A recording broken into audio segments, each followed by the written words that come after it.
ओम गुरुर्ब्रह्मा गुरुर्विष्णु गुरुर्देव महेश्वरा गुरु साक्षात् परब्रह्मा तस्मै श्री गुरुवे नमः। ओम नमः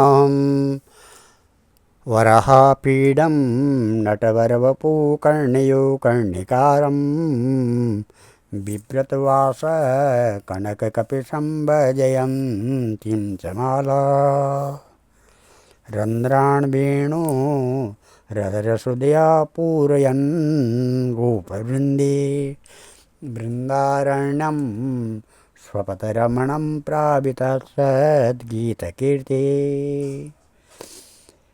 श्री कृष्ण गोविंद हरे मुरारे हे नाथ नारायण वासुदेवा हे नाथ नारायण वासुदेवा हे नाथ नारायण वासुदेवा। भगवान श्री कृष्णचंद्र महाराज जी के चरण कमलों में नतमस्तक होकर के गुरु श्री वेद व्यास जी, गुरु श्री सुखदेव जी, गुरु श्री गणेश जी के चरण कमलों में नतमस्तक होकर के हम इस श्रीमद् भागवत महापुराण ये प्रथम स्कंद के 14वें अध्याय की कथा पढ़ रहे हैं, जो इस प्रकार है।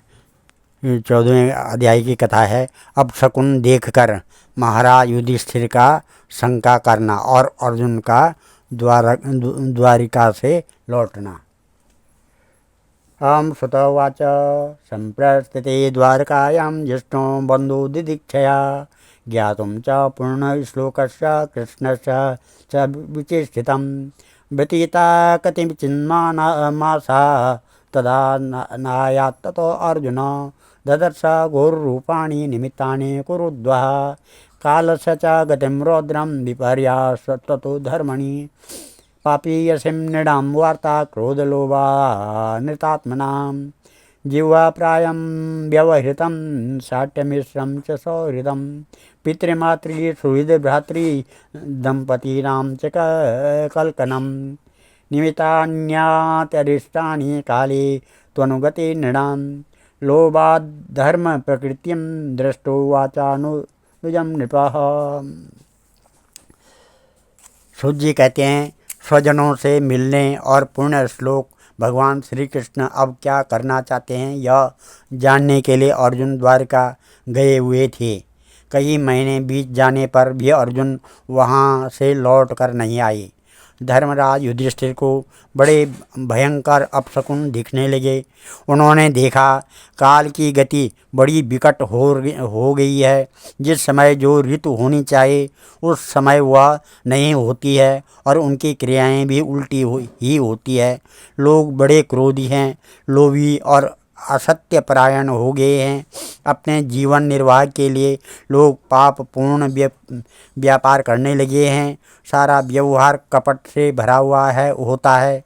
यहाँ तक कि मित्रता में भी छल मिला रहता है। पिता माता सगे संबंधी भाई और पति पत्नी में भी झगड़ा टंटा रहने लगा है।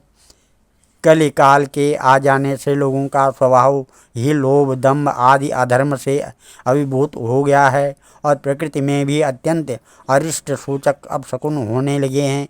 यह सब देखकर युधिष्ठिर ने अपने छोटे भाई भीमसेन से कहा। युधिष्ठिरवाच संप्रेषितो द्वारकायां विष्णुर्बन्धु दिदीक्षया ज्ञातुं पुण्यश्लोकस्य कृष्णस्य च विचेष्टितं गता सप्तादुना मासा भीमसेन तवानुजा न याति कस्य वा होता नाहं वेदं मञ्जसाः अपि देवतृणादृष्टा स कालेयाम् उपस्थिता यदा आत्मनो अङ्गमाक्रीडं भगवानो सुशिक्षति यस्मान् सम्पदो राज्यं दारा प्राणा कुलं प्रजा आसन् सम्पद् विजयो लोकात् स यदनुग्रहात् पश्चात्पातान् नरव्याघ्रा दिव्यान् भौमान् सदैहिकान् दारुणान् संसतो दूरात् भयं नो बुद्धिमोहनम् उर्वक्षिबाहो मह्यं स्फुरन्त्यङ्ग पुनः पुनः बेपथुश्चापि हृदये अरादास्यन्ति विप्रियं शिवेशोऽध्यान्तमादित्यम् अभिरत्यानदानना मामङ्गा सरमेयोऽयम् अभिरेवत्यभिरुवत् सा कुर्वन्ति मां सव्यं दक्षिणं पशोपरे वाहसा पुरुषव्याघ्रा लक्ष्ये रुदतो मम मृत्युदूता कुपोताया उल्लूका कम्पयन्मना प्रत्युल्लूकशकुया नैरा निद्रो शून्य ईक्षता धूम्रादिशा परिदया कंपते भू सहाद्रिभिः निर्घातस्य महातास्ता साकं च स्तनयित्नुभिः वायुर्वाति खर स्पर्शो रजसा विसंजसा आश्रिक वर्षन्ति जलदा बिभत्साम् इव संवृता सूर्यं हतप्रभं पश्या ग्रहमर्दं मिथो दिभिः संसकुलैर्भूतगणैर्ज्वलिते इव रोधसी नद्यो नद्या सुविता सनासि च मनासि च न ज्वलत्याग्निराजेन कालेयं किं विदास्यति न पिबन्ति स्तनं वत्सा न दुयन्ति च मातरा रुदन्ति श्रमुखा गावो न हृष्यन्त्या ऋखवा व्रजे देवतानि रुदन्ति वा शुद्धन्ति ह्यू चलन्ति च इमे जनपदा ग्रामा पुरोद्यानाकराश्रमाः भ्रष्टाश्रयो निरानन्दा किमद्दं दर्शयन्ति न मन्या एतैर्महोत्पाते नूनं भगवता पदे अनन्या पुरुषश्रीभिर्हीनं भूर्हतसौभगा इदं चिन्तयतस्तस्य दृष्टा हृष्टेन चेतसा राज्ञा प्रत्यागमद्ब्रह्मन् यदुपूर्वा कपिध्वजा तं पादयोर्निपतितं मया यथा पूर्वम् आतुरम् अदो बदनम् आबिन्दुन् सजन्ति नयनाब्जदो विलोक्या उद्विग्नहृदयो वीक्षाया मनोजं नृप पृच्छति स्म श्रूयन्मध्ये सर्वन्त्या नारदेदितम्। युधिष्ठिर ने कहा, भीमसेन अर्जुन को हमने द्वारका इसलिए भेजा था कि वह वहाँ जाकर पुण्य श्लोक भगवान श्री कृष्ण क्या कर रहे हैं इनका पता लगा आए और संबंधियों से मिल भी आए। तब से 7 महीने बीत गए हैं, किंतु तुम्हारे छोटे भाई अब तक नहीं लौट रहे हैं। मैं ठीक यह नहीं समझ पाता हूँ कि उनके न आने का क्या कारण है। कहीं देवर्षि नारद के द्वारा बतलाया वह समय तो नहीं आज पहुंचा है जिसमें भगवान श्री कृष्ण अपने लीला विग्रह का संवरण करना चाहते हैं। उन्हीं भगवान की कृपा से हमें यह संपत्ति, राज्य, स्त्री, प्राण, कुल, संतान, शत्रुओं पर विजय और स्वर्ग आदि लोकों का अधिकार प्राप्त हुआ है। भीमसेन, तुम तो मनुष्यों में व्याघ्र के समान बलवान हो। देखो तो सही, आकाश में उल्कापात आदि, पृथ्वी में भूकंपन आदि, शरीर में रोग आदि कितने भयंकर अपशकुन हो रहे हैं। इनसे इस बात की सूचना मिलती है कि शीघ्र ही हमारी बुद्धि को मोह में डालने वाला कोई उत्पात होने वाला है। प्यारे भीमसेन, मेरी बाईं जांघ, आँख और पूजा बार बार फड़क रही है। हृदय जोर से धड़क रहा है। अवश्य ही बहुत जल्दी कोई अनिष्ट होने वाला है। देखो, यह सियारिन उदय होते हुए सूर्य की ओर मुँह करके रो रहे हैं। अरे, उसके मुंह से तो आग भी निकल रही है। यह कुत्ता बिल्कुल निर्भय सा होकर मेरी ओर देखकर चिल्ला रहा है। भीमसेन, गो आदि अच्छे पशु मुझे अपने बाएं करके जाते हैं और गधे आदि बुरे पशु मुझे अपने दाहिने कर देते हैं। मेरे घोड़े आदि वाहन मुझे रोते हुए दिखाई देते हैं।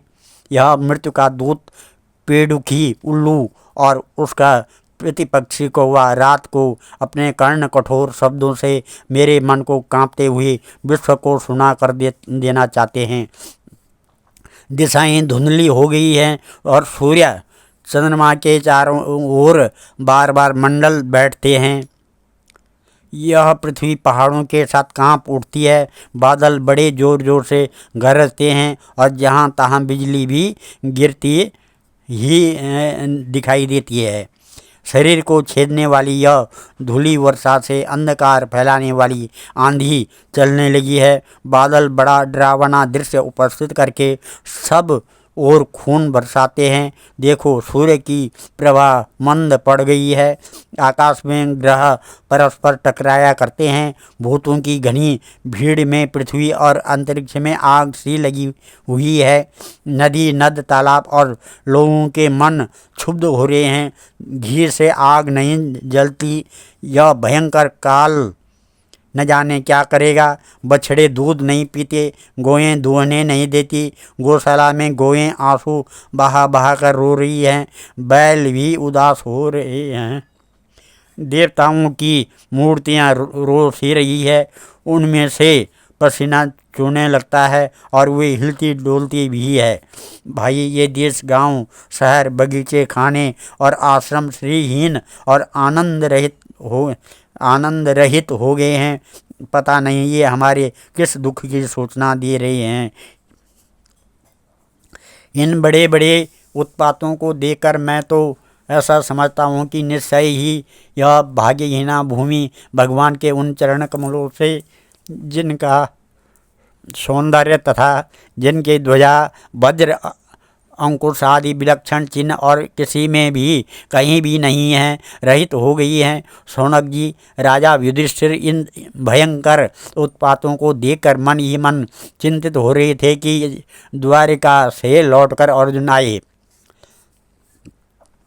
युधिष्ठिर ने देखा अर्जुन इतने आतुर हो रहे हैं कि जितने पहले कभी नहीं देखे गए थे। मुंह लटका हुआ है, कमल सरी के नेत्रों से आंसू बह रहे हैं और शरीर में बिल्कुल कांति नहीं है।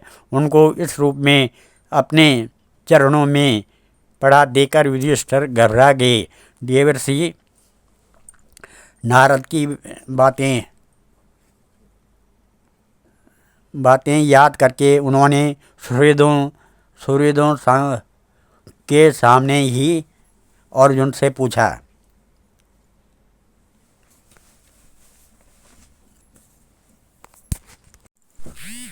युधिष्ठिरवाच कंजदानान् पूर्वं च स्वजना सुखमासते मधुभोजनदर्शाः सात्वतान्द कर्ण्वय सोरो मातामह कथ्चित् स्वातास्यैवात्मार्षा मातुलो सानुजो कथ्चित् कुशल्यान् कुन्दुभिः सप्तस्वासार सम्पत्त्यो मातुलन्या सह मया आसते स सुजासीमं देवकी प्रमुखा स्वयं क्वचित् राजा आहको जीवत्या सत्पुत्रस्य चानुजा हृदिका स सुता क्रूर जयन्ता गदसारणा आसते कुशलं क्वचित् च शत्रुजिदादयः क्वचित् दासे सुखं राम भगवान् सात्वतां प्रभु प्रद्युम्न सर्ववृष्णीनां सुखमासे महारथा गमीरयो निरुद्धो वर्धते भगवान् नुता सुखेन चारुदेशनश्च शाम्भो जामोति सुता अन्ये च कर्ष्ण प्रवरा सपुत्रा ऋषभादया तथैवानुचरा सौरे श्रुतदेवो दवादया सुनन्दनन्दशेषस्या ये चान्ये सात्वतर्षभा अपि सते सर्वे रामकृष्णभुजाश्रया अपि स्मरन्ते कुशलम् अस्माकं बुद्धसौहृदा भगवान् अपि गोविन्द ब्रह्मण्यो भक्तवत्सल क्वचित् पूरे सुधामार्या सुखमासे सुहृद्वृता मंगलाया च लोकानां क्षेमाय च भवाय च आस्ते यदकुलाम्भो दावाद्यो अनंत सुख पुमान् यबाहुदंड गुप्तायां स्वपुर्यां यादवोर्चिता क्रीडन्ति परमानंद महापौरुषिका युवा। युधिष्ठिर ने कहा, भाई, द्वारिकापुरी में हमारे स्वजन संबंधी मधु भोजन दशा आ रहा। सात्वता, अंधक और वृष्टिवंशी यादव कुशल से तो हैं। हमारे माननीय नाना सूरसेन जी प्रसन्न हैं। अपने छोटे भाई सहित मामा वासुदेव जी तो कुशल पूर्वक हैं। उनकी पत्नियां हमारी मामी देवकी आदि सातों बहनें उनके पुत्रों और बंधुओं के साथ आनंद से तो हैं। जिनका पुत्र कंस बड़ा ही दुष्ट था, वे राजा उग्रसेन अपने छोटे भाई देवक के साथ जीवित तो है न। अधिक हृदिक उनके पुत्र कृतवर्मा, अक्रूर, जयंत, गद, शरण तथा शत्रुजित आदि यादव और सकुशल है न। यादवों के प्रभु बलराम जी तो आनंद से हैं। वृष्णवंश के सर्वश्रेष्ठ महारथी प्रद्युम्न सुख से तो हैं। युद्ध में बड़ी फूर्ति दिखाने वाले भगवान अनिरुद्ध आनंद से हैं। न सुखेन चारुदेष्ट, जामवती नंदन साम और अपने पुत्रों के सहित ऋषभ आदि भगवान श्री कृष्ण अन्य सब पुत्र भी प्रसन्न है न। भगवान श्री कृष्ण के सेवक श्रुतदेव, उद्धव आदि और दूसरे सुनंद नंद आदि प्रधान यदुवंशी जो भगवान श्री कृष्ण और बलराम के बाहुबल से सुरक्षित है, सब के सब सकुशल है न। हमने अत्यंत प्रेम जानने वाले वे लोग कभी हमारा कुशल मंगल भी पूछते हैं। भक्त वत्सल ब्राह्मण भक्त भगवान श्री कृष्ण अपने स्वजनों के साथ द्वारका की सुधर्मा सभा में सुखपूर्वक विराजते हैं न। वे आदि पुरुष बलराम जी के साथ संसार के परम मंगल, परम कल्याण और उन्नति के लिए यदुवंश रूप क्षीर सागर में विराजमान हैं। उन्हीं के बाहुबल से सुरक्षित द्वारकापुरी में यदुवंशी लोग सारे संसार के द्वारा सम्मानित होकर बड़े आनंद से विष्णु भगवान के पार्षदों के समान विहार कर रहे हैं न। यदपाद शुश्रूषण मुख्य कर्मणा सत्यादयो दृढ़ यदृष्ट सहस्रयोषिता निर्जित्य संख्ये तिदृशं तदाशिषो हरन्ति वज्रायुधबल्लभोचिता यद्बाहुदण्डाभ्युदयानुजीविनो यदु प्रवीराय कुतो भयामुहुः अधिक्रमन्त्यङ्गद्रिभिराहृतं बलात् सवां सुधर्मा सुरसत्तमोचिता।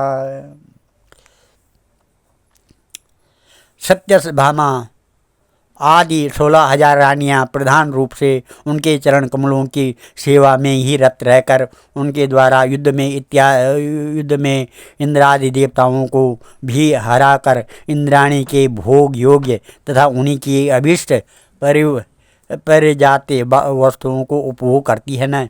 यदुवंशी वीर श्री कृष्ण के बाहुदंड के प्रभाव से सुरक्षित रहकर निर्भय रहते हैं और बलपूर्वक लाई हुई बड़े बड़े देवताओं के बैठने योग्य सुधर्मा सभा को अपने चरणों से आक्रांत करते हैं।